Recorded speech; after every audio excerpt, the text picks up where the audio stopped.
Vraiment, tu es un Dieu qui te cache, ô Dieu d'Israël le Sauveur. Cyrus, Koresh, il est le fondateur de l'Empire perse.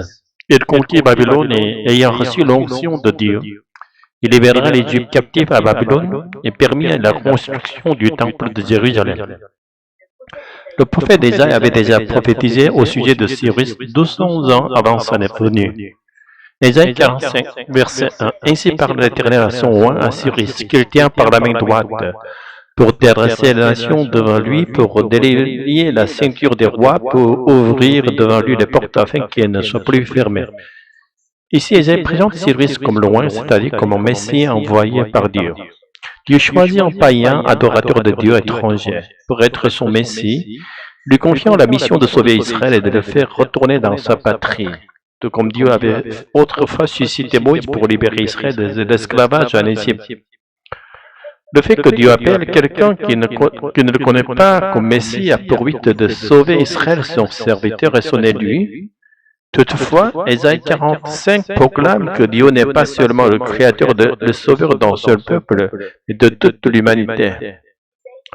Ésaïe 45, verset 22. Tournez-vous vers moi, vous tous les bouts de la terre, et soyez sauvés, car je suis Dieu, il n'y en a point d'autre. Dieu n'est pas une idole façonnée par les mains humaines, ni un concept illimité à la raison humaine. Ésaïe exprime cela en disant que Dieu est un Dieu caché. La justice de Dieu est à la fois une justice absolue qui dépasse les limites humaines et une justice créatrice qui rend juste le pécheur. Israël est la nation à qui Dieu a d'abord révélé cette justice et qu'il a d'abord cru.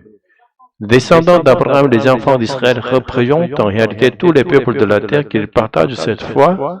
Il ne s'agit pas d'une descendance de sang, mais d'une postérité spirituelle. Le Messie oint de Dieu Bassiar.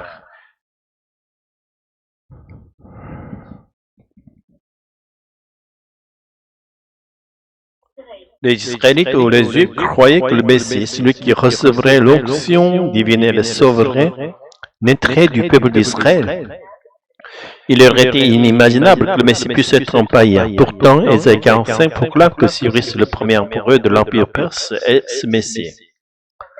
Par la puissance que Dieu lui donna, Cyrus fonda l'Empire perse et libérera le peuple d'Israël de la captivité babylonienne. Pourtant, Ésaïe 45 proclame que Cyrus est le premier empereur de l'Empire perse et ce Messie.